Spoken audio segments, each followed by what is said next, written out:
ஆண்டவரும் இரட்சகருமாகிய கிறிஸ்து இயேசுவின் நல்ல நாமத்தினாலே இந்த தொலைக்காட்சியின் வழியாக உங்களை சந்திப்பதிலே மிகுந்த மகிழ்ச்சி அடைகிறேன். குளோபல் ரிவைவல் அலையன்ஸினுடைய தனிநபர் ஆத்துமாதாய பயிற்சி அந்த வகுப்பிலே நாம் வந்திருக்கிறோம். இந்த வகுப்பிலே நாம் ஆத்துமாவும் பாவமும் என்ற பாடத்தை படிக்கப் போகிறோம். ஏற்கனவே கிறிஸ்துவும் தனித்தாள் ஆத்துமாதாயம் என்ற பாடத்தை இதற்கு முந்தி பார்த்தோம். இன்றைக்கு ஆத்துமாவும் பாவமும் என்ற ஒரு பாடத்தை பார்ப்போம். சிறிய ஜெபத்திற்கு பிறகு இந்த தியானத்தை நாம் செய்யலாம். நல்ல ஆண்டவரே, அறுவடை நாயகரே, குமாரனாகிய கிறிஸ்து இயேசுவின் நாமத்தினாலே உம்மை நோக்கி பார்க்கிறோம். தனி நபராக ஆத்துமாதாயம் செய்வதை பற்றி நாங்கள் படித்து வருகிறோம். ஆண்டவரே, இந்த தொலைக்காட்சியின் வழியாக இந்த வேத பாடத்தை பயிற்சியை பெறுகிற ஒவ்வொருவர் உள்ளத்திலும் நீர் ஆண்டவரே பேசி ஒவ்வொருவரும் தனிநபராக ஆத்துமாதாயம் செய்ய கர்த்தர் உதவி செய்யும். இந்த முயற்சியை கர்த்தர் ஆசீர்வதியும். இயேசுவின் நாமத்தில் வேண்டுகிறோம் நல்ல பிதாவே, ஆமென். ஒரு சிறிய வழக்கம் போல் ஒரு சின்ன கதையை நான் சொல்லி இந்த தியானத்திற்குள்ளே செல்லலாம். தாமஸ் சென்னையிலே வாழ்ந்து வருகிறார். அவருடைய பாலிய நண்பர் பரமேஸ்வரன், அவரோடு கூட பள்ளியிலே படித்தவர். அவர் இந்த சென்னையிலே ஒரு பிரபலமான தொழிலதிபர் மட்டுமல்ல, அவர் ஒரு வழக்குரைஞர். இந்த நாட்களில் அவர் வியாதிப்பட்டு இருக்கிறார் என்று தாமஸ் கேள்விப்பட்டு அவரை பார்க்க போகிறார். பரமேஸ்வரன் நல்ல தொழிலதிபர், ஒரு நல்ல வழக்குரைஞர். அவருடைய வாழ்க்கையில் திடீரென அவருக்கு ஒரு உயிர்கொல்லி நோய் அவரை தொற்றியது. அதனால் அவர் தாக்கப்பட்டு மருத்துவமனையில் சிகிச்சை பெற்று வந்தார். மருத்துவர்கள் அவரை கைவிட்டு விட்டார்கள். அவரை வீட்டுக்கு அவருடைய குடும்பத்தார் எடுத்து வந்து விட்டார்கள். இதை கேள்விப்பட்ட தாமஸ் அவரை பார்க்கும்படி அவருடைய வீட்டிற்கு சென்றார்.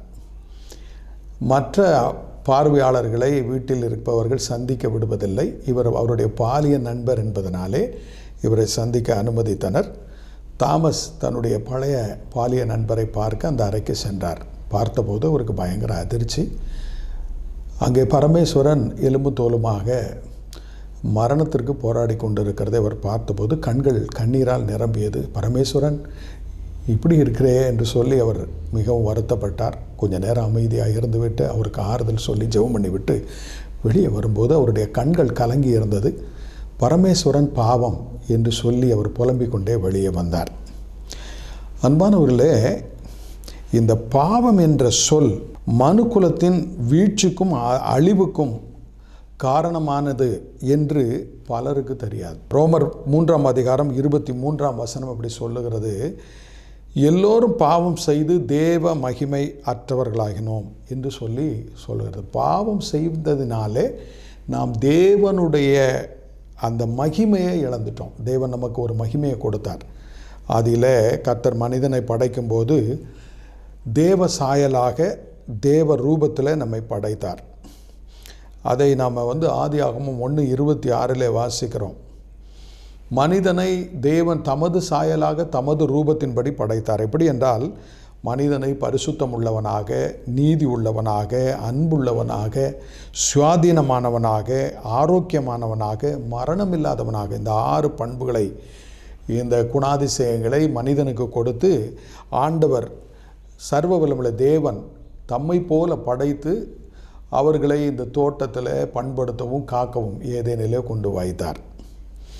பார்த்திங்கன்னா, இந்த மனிதன், ஆதி மனிதனுடைய வாழ்க்கைக்குள்ளே பாவம் நுழைந்தது. இங்கே எசேக்கியேல் 18ஆம் அதிகாரம் 4ஆம் வசனம் இப்படி சொல்லுகிறது, இதோ எல்லா ஆத்துமாக்களும் என்னுடையவைகள், தகப்பனின் ஆத்துமாவும் எப்படியோ அப்படியே மகனின் ஆத்துமாவும் என்னுடையது. பாவம் செய்யும் ஆத்துமா சாகும். இந்த பாவம் செய்யும் ஆத்துமா, இதுதான் மனுக்குலத்திற்கான ஒரு பெரிய பிரச்சனை, வீழ்ச்சிக்கான, அழிவுக்கான மிகப்பெரிய பிரச்சனை. ஆதி தந்தையர் ஆதாம் ஏவாள் பாவம் செய்ததால் பாவம் மனுக்குலத்திற்குள்ளே நுழைந்தது. எப்படி? ரோமர் 5:12 இப்படி சொல்லுகிறது, இப்படியாக ஒரே மனிதனாலே பாவமும் பாவத்தினாலே மரணமும் உலகத்திலே பிரவேசித்தது போலவும் எல்லா மனுஷரும் பாவம் செய்தபடியால் மரணம் எல்லோருக்குள்ளும் வந்தது.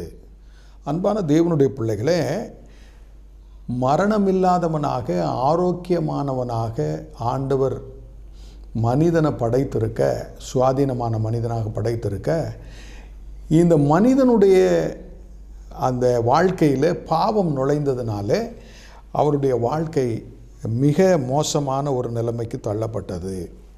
இப்போ பாவம் என்றால் என்ன என்பதை நம்ம தெரிந்து கொள்ளணும். பாவம் என்றால் என்ன? நீதிமொழிகள் 24:9 சொல்லுகிறது, தீய நோக்கம் பாவம் என்று சொல்லுகிறது. 1 யோவான் 5:17 அநீதியெல்லாம் பாவம் என்று சொல்லுகிறது. 1 யோவான் 3:4 நியாயப்பிரமாணத்தை மீறுகிறதே பாவம் என்று சொல்லுகிறது. இதை யாக்கோபு அப்போஸ்தலன் எழுதும்போது யாக்கோபு 4:17 ஒருவன் நன்மை செய்ய அறிந்தவனாய் இருந்தும் அதை செய்யாமற் போனால் அது அவனுக்கு பாவமாகும். இப்போ ஒட்டுமொத்தமாக பாவம் என்றால் என்ன என்று இந்த வசனங்களை குறித்து நம்ம பார்க்கும்போது, கடவுளின் பரிபூர்ணமான சித்தத்திற்கு விரோதமான சிந்தனையும் செயல்களும் பாவமாகும் என்று வேதம் குறிப்பிடுகிறது. ரத்தின சுருக்கமாக சொன்னால், பாவம் தேவனுடைய திட்டத்திற்கு எதிராக செயல்படுகிறதுனால வருகிறது. பாவம் பார்த்திங்கன்னா, இந்த பாவம் ஈர்ப்பு தன்மையுடையது, அது அழிக்கும் வல்லமையுடையது, நஞ்சை போன்றது. அதை தீமை என்று வேதம் சொல்லுகிறது. பாவம் என்றால் தீமை என்று வேதம் சொல்லுகிறது. பாருங்க, யோவான் 8:34 இயேசு இப்படி சொல்லுகிறார், பாவம் செய்கிறவன் பாவத்திற்கு அடிமையாக இருக்கிறான் என்று சொல்லுகிறார். இந்த பாவம் என்பது பிசாசினுடைய வேலைக்காரனாக இருக்கிறது. அது நம்முடைய மனிதனுடைய வாழ்க்கையில் மிக மோசமாக வேலை செய்கிறது. இப்போ பாருங்கள், 1 யோவான் 3:8 இப்படி சொல்லுகிறது, பாவம் செய்கிறவன் பிசாசினால் உண்டாயிருக்கிறான், ஏனெனில் பிசாசானவன் ஆதி முதல் பாவம் செய்கிறான். பிசாசின் கிரியைகளை அழிக்கவே குமாரனாகிய இயேசு வெளிப்பட்டார். பாருங்க, ஒரு மனிதன் பாவம் செய்வானால் அவனுடைய சரீரத்தில் அவயவங்களில் பிசாசினுடைய வித்து அவனுடைய அந்த பாவம் செய்கிற அந்த சுவாபம் உள்ளே நுழைந்து விடுகிறது. இப்போ அந்த பாவம் செய்கிற அந்த வித்து அவனை செயல்பட விடாமல் அவனை முழுவதுமாக கட்டுப்படுத்தி வைத்திருக்கிறது. ஏன்னா இந்த பாவம் ஆதியில் ஆதாம் முதல் நமக்கு வந்தது. சங்கீதம் 51:5 சங்கீதக்காரனாகிய தாவீது இப்படி சொல்லுகிறான், இதோ நான் துர்க்குணத்தில் உருவானேன், என் தாய் என்னை பாவத்தில் கற்பந்தரித்தாள். கருவில் இருக்கும்போதே தாய் தகப்பன்றிருந்து, மூதாதையர்கிட்டருந்து, அதாவது ஆதாம் ஏவாள்கிட்டருந்து தேவனுடைய சாயல் மறைக்கப்பட்டு பாவ சாயல் கடத்தப்படுகிறது. இப்போ பாருங்களேன், ஒரு வெள்ளையான துணியில் வெண்மை நிறம் இருக்கிறது. வெண்மை ஒரு நிறம் அல்ல. அந்த வெண்மையான அந்த துணியில் ஒரு சாயத்தை பூசின உடனே, அதை முக்கின உடனே அந்த சாயம் அந்த துணி மேலே பிடிச்சிருது. அந்த உள்ளே அந்த வெண்மை நிறம் மறைக்கப்படுகிறது. ஆனால் அந்த வெண்மை உள்ளே இருக்கிறது. அதற்கு மேலே இந்த சாயம் ஏறினபடினாலே அந்த வெண்மை மறைக்கப்பட்டு போகிறது. இப்போ வெண்மையாக தயாரித்த அந்த பஞ்சு நூலிலிருந்து தயாரித்த அந்த துணி இப்போது சாயம் ஏற்றப்பட்ட பிறகு அந்த சாய கலரை வெளிப்படுத்துகிறது. அப்படி தான் மனிதனுடைய வாழ்க்கையில் பாவம் தேவனுடைய சாயலை அழித்து அதற்கு மேலே அது பரவி இருக்கிறது. பாருங்கள், இந்த மனிதன் பாவம் செய்வதால் பாவி அல்ல, பாவத்தில் பிறப்பதால் பாவம் செய்கிறான். பாவம் எப்படி வேலை செய்கிறது நம்முடைய வாழ்க்கையில்? பாவம் எப்படி வேலை செய்கிறது? யாக்கோபு 1:15 இப்படி சொல்லுகிறது, இச்சையானது கற்பந்தரித்து பாவத்தை பிறப்பிக்கும், பாவம் பூரணமாகும் போது மரணத்தை பிறப்பிக்கும். முதலில் பாவம் சிறு பிழையாகத்தான் நம்முடைய வாழ்க்கையில் வருகிறது. ஒரு குழந்தையினுடைய வாழ்க்கையில் பிறந்த குழந்தைக்கு பாவம் சுபாவம் சரீரத்தில் இருக்குது, ஆனால் அது பாவம் செய்கிறது இல்லை. அது ஒரு குறிப்பிட்ட வயதை அடையும் போது அந்த பாவ சுபாவம் அதிலிருந்து வெளிவருகிறது. அது எப்படி அந்த பாவம் செய்கிறது என்றால், சங்கீதம் 19:12 இப்படி சொல்லுகிறது, தன் பிழைகளை உணர்கிறவன் யார்? மறைவான குற்றங்களுக்கு என்னை நீங்களாக்கும், துணிகரமான பாவங்களுக்கும் அது அடியனை விலக்கி காரும், அவைகள் என்னை ஆண்டு கொள்ள ஒட்டாதிரும், அப்பொழுது நான் உத்தமனாகி பெரும் பாதகத்துக்கு நீங்களாயிருப்பேன். பாவம் முதல்ல சின்ன பிழையா ஒரு சின்ன தவறாக உள்ளே நுழைகிறது. அதற்கு பிறகு அது மறைவான குற்றமாக மாறுகிறது. அந்த மறைவான குற்றத்தில் பழகினவர்கள் துணிகரமான பாவத்தை செய்கிறாங்க. குணிகரமான பாவத்தில் பழகினவங்களுக்கு அது பெரும் பாதகத்தை செய்வதற்கு அது வழி நடத்துகிறது. அது கொஞ்சம் கொஞ்சமாக மனிதனை அடிமைப்படுத்தி விடுகிறது. இந்த பாவம் நம்முடைய அவயவங்களில் குடிகொண்டு இருக்கிறது. நம்முடைய அவயவங்களை அடிமைப்படுத்தி வைத்திருக்கிறது. கொலோசியர் 3:5 எப்படி வாசிக்கிறோம், ஆகையால் விபசாரம், அசுத்தம், மோகம், துர் இச்சை, விக்கிரக ஆராதனையான பொருளாசை ஆகிய இவைகளை பூமியில் உண்டு பண்ணுகிற உங்கள் அவயவங்களை அழித்து போடுங்கள். நம்முடைய சரீரத்தில், நம்முடைய அவயவங்களில் இந்த பாவம் குடிகொண்டு நம்மை பாவம் செய்ய வைக்கிறது. நீதிமொழிகள் 6:16-19 பார்த்தீங்கன்னா, 6 காரியங்களை கர்த்தர் வெறுக்கிறார், 7 அவருக்கு அருவருப்பானவைகள். அவை அவன மேட்டிமையான கண், பொய் நாவு, குற்றமற்றவனுடைய இரத்தம் சிந்தும் கை, துர் ஆலோசனையை பிணைக்கும் இருதயம், தீங்கு செய்வதற்கு விரைந்தோடும் கால், அபத்தம் பேசும் பொய் சாட்சி, சகோதரருக்குள்ளே விரோதத்தை உண்டு பண்ணுதல் ஆகிய இவைகளே. இந்த புலன்களில்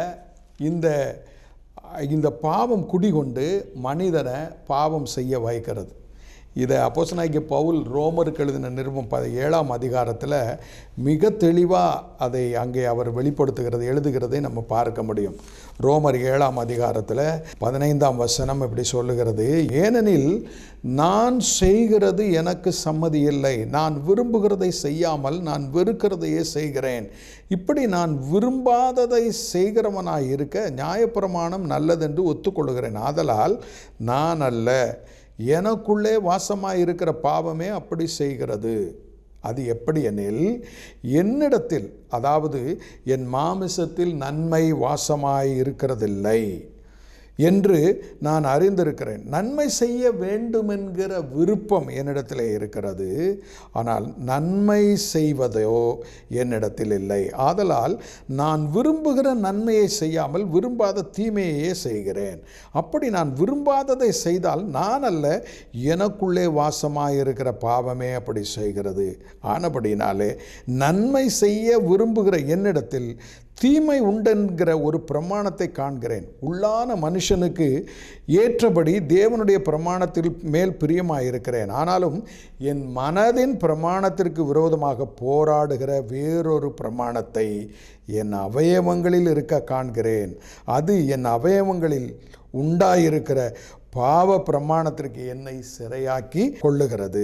நிர்பந்தமான மனுஷன் நான், இந்த மரண சரீரத்தில் நின்று யார் என்னை விடுதலை ஆக்குவார்? பாருங்க, இந்த வசனத்தில் நம்ம என்ன பார்க்குறோன்னா, மனதின் பிரமாணத்திற்கு விரோதமாக போர் செய்கிற வேறொரு பிரமாணத்தை என் அவயவங்களில் இருக்க காண்கிறேன். அது என் மனதின் பிரமாணத்திற்கு எதிராக தீமையான காரியத்தை செய்ய என்னை நிர்பந்தப்படுத்துகிறது. என்றால் பாவம் மனிதனை ஆளுகை செய்கிறது, பலவந்தப்படுத்துகிறது. அது மேலும் மேலும் பாவம் செய்ய தூண்டுகிறது. பாருங்க, பாவம் நமக்கு வரவேண்டிய இதனால் பாவம் நமக்கு வரவேண்டிய நன்மைகளை எல்லாம் தடுத்து விடுகிறது. பாவ சுபாவத்தினால கடவுள் ஒரு மனிதனுக்கு அனுப்புகிற நன்மைகளை பெறவிடாமல் இந்த பாவம் தடை செய்து விடுகிறது. பாருங்கள், எரேமியா 5:25 உங்கள் அக்கிரமங்களே இவைகளை விலக்கி உங்கள் பாவங்களே உங்களுக்கு நன்மை வர ஒட்டாதிருக்கிறது என்று சொல்லுகிறார். உங்கள் அக்கிரமங்களே இவைகளை விளக்குகிறது. எவைகளை விளக்குகிறது? மேலே இருக்கிற வசனம் இப்படி சொல்லுகிறது, அந்த பருவத்திலே எங்களுக்கு மாரியையும் முன்மாரியையும் பின்மாரியையும் கொடுத்து அறுப்புக்கு நியமித்த வாரங்களை எங்களுக்கு தற்காக்கிற எங்கள் தேவனாகிய கர்த்தருக்கு பயந்திருப்போம் என்று அவர்கள் தங்கள் இருதயத்தில் சொல்லுகிறதில்லை. முன்மாரியையும் பின்மாரியையும் கரத்தின் கிரியைகளையும் நாம் செய்கிற வேலையின் முழுமையான பலனையும் அடைய விடாமல் நாம் வளமான வாழ்வு வாழ விடாமல் நம்முடைய பாவம் நம்மை அடிமைப்படுத்தி நமக்கு வர வேண்டிய நன்மையை தடுக்கிறது. அன்பான தேவனுடைய பிள்ளைகளே, இதை ஏசாயா தீர்க்கதரிசி சொல்லும்போது ஏசாயா 59:2 இப்படி சொல்கிறார், உங்கள் அக்கிரமங்களே உங்களுக்கும் தேவனுக்கும் நடுமாக பிரிவினை உண்டாக்குகிறது. உங்கள் பாவங்களே அவர் உங்களுக்கு செவி கொடுக்காதபடிக்கு அவருடைய முகத்தை உங்களுக்கு மறைக்கிறது. அன்பான தேவனுடைய பிள்ளைகளே, பாவம் தேவனுக்கும் நமக்கும் ஒரு பிரிவினையை உண்டாக்குகிறது. அதோடு மட்டுமில்லாமல் அவர் நமக்கு செவி கொடுக்க முடியாதபடி நம்மை சுற்றி அது ஒரு கோட்டை போல வளர்ந்து விடுகிறது. பாருங்க, ஒரு மனிதனை சுற்றி ஒரு கண்ணாடி சுவர் போல இந்த பாவம் ஒரு சுவர் போல நம்மை சுற்றி சூழ இருக்கிறது.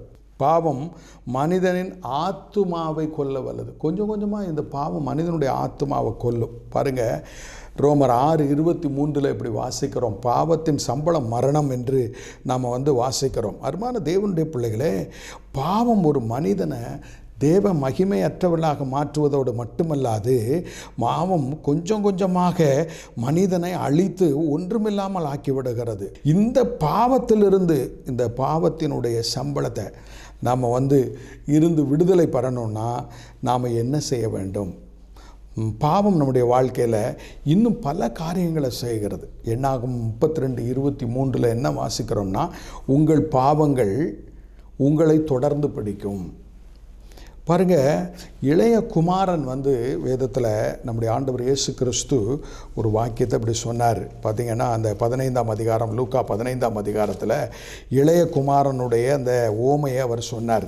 அந்த ஓமையில் நம்ம 15, 11 முதல் அந்த 32 வசனங்களை பார்க்கும்போது, இளைய குமாரன் தன்னுடைய தகப்பனிடத்தில் போய் தன்னுடைய ஆஸ்தியை கேட்டு வாங்கினான். அவனுக்கு சுயமரியாதை அவனை உந்தி தள்ளியது.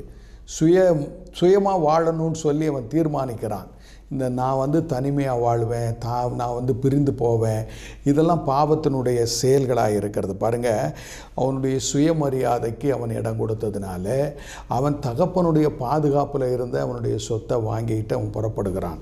பாருங்கள், அந்த சொத்தை போகும்போது தகப்பனை விட்டு பிரிந்து செல்லுகிறான்.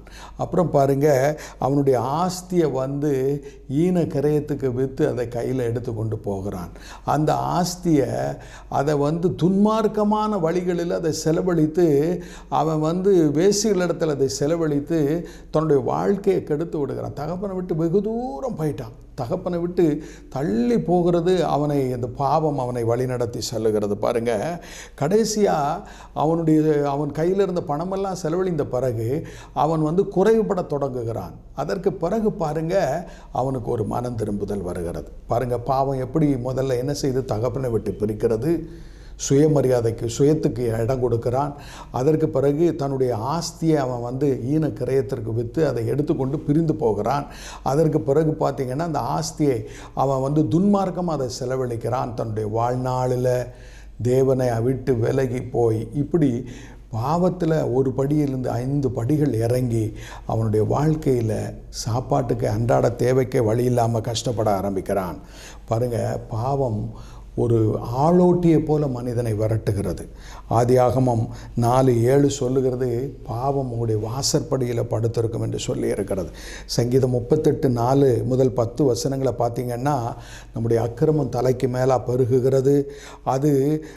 அது பெருகினதுனால நம்மளுக்கு உண்டான புண் அழுகி நாற்றம் எடுக்கிற ஒரு நிலைமைக்கு போகிறோம். நாள் முழுவதும் பாவத்தினாலே நாம் துக்கத்தோடு தெரிகிறோம்.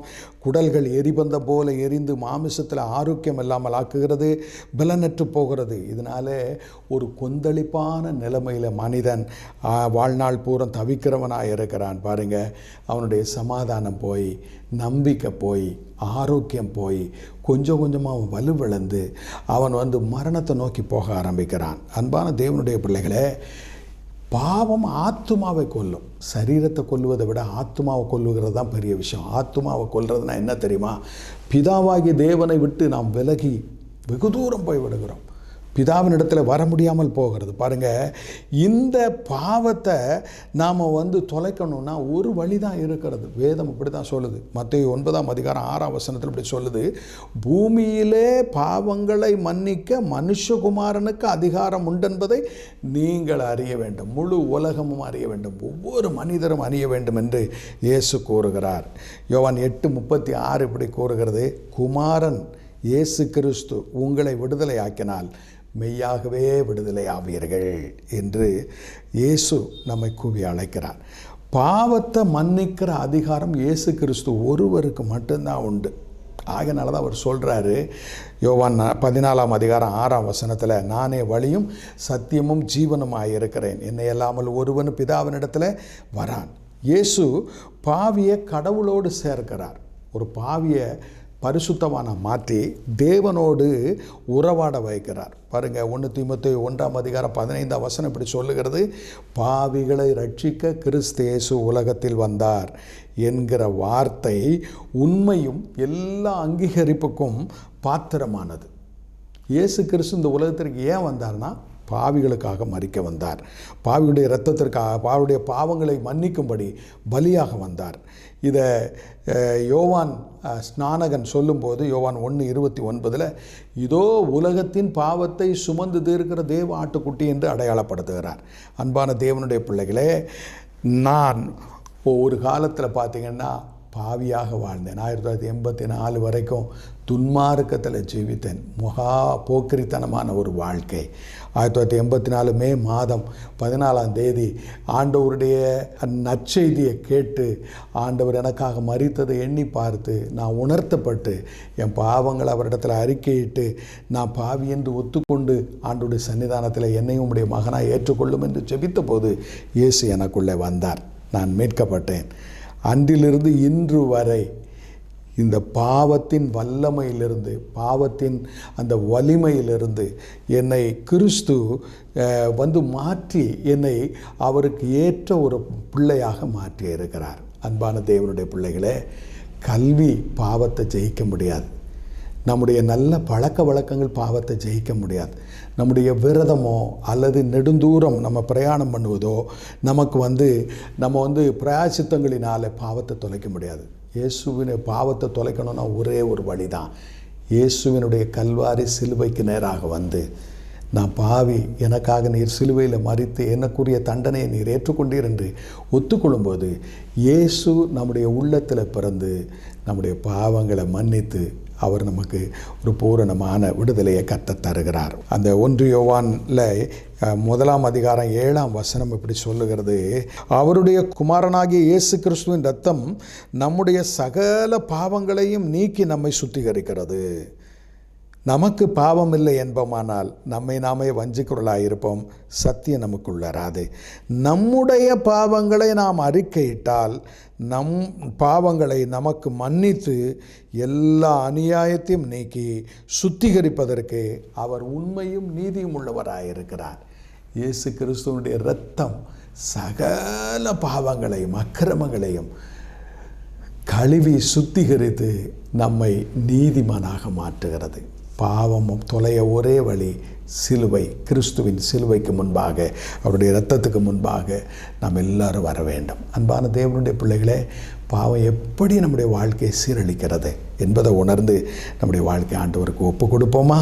கர்த்தர் இந்த தியானத்தின் மூலமாக உங்களோடு பேசியிருந்தால் என்னோடு கூட நீங்கள் ஜெபிக்க உங்களுடைய தலையை தாழ்த்தும்படி அன்போடு கேட்டுக்கொள்கிறேன். நல்ல ஆண்டவரே, இந்த உலகம் தோற்றம் முதல் பாவம் ஆண்டவரே மனிதனை துரத்தி ஆண்டவரை அழித்து வருகிறதப்பா. ஆண்டவரே, பாவம் அந்த மனிதனை கர்த்தாவை வேட்டையாடி கொண்டிருக்கிறதப்பா. கிருபையாய் இறங்கி ஆண்டவரே உம்முடைய குமாரனை அனுப்பி இந்த பூமியில் பாவ விமோசனத்தை நீர் ஏற்படுத்தி இருக்கிறீர். ஒரு சுத்தமான பலியாக கிறிஸ்து பலியானதுனாலே ஆண்டவரே, அவர் மரித்து அடக்கம் பண்ணப்பட்டு உயிரோடு எழும்பினதுனாலே ஆண்டவரே, பாவ மன்னிப்புக்கான வாசலை நீர் திறந்து விட்டீர்.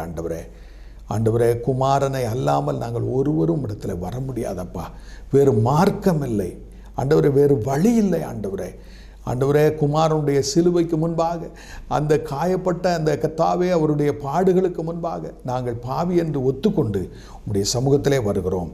எங்களை ஏற்றுக்கொண்டு உம்முடைய பிள்ளையாக மாற்றுவீராக. தொடர்ந்து எங்களை ஆத்துமாதாயர்களாக மாற்றும். இயேசுவின் நாமத்தில் வேண்டுகிறோம் நல்ல பிதாவே, ஆமென்.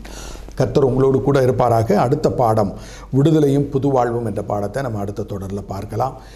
நீங்கள் இந்த ஒலித்தட்டை நீங்கள் மற்றவர்களுக்கும் பகிர்ந்து கொடுக்கும்படி அன்போடு கேட்டுக்கொள்கிறேன். உங்களுடைய கருத்துக்களை நீங்கள் தெரிவிக்க என்னுடைய ஃபோன் நம்பர் அதில் இருக்கிறது. இல்லைன்னா நீங்கள் அதில் இந்த யூடியூப்பில் உங்களுடைய கருத்துக்களை பதிவு செய்ய உங்களை அன்போடு கேட்டுக்கொள்கிறேன். கர்த்தர் தாமே உங்களை ஆசீர்வதிப்பாராக. ஆமென். தேங்க்யூ.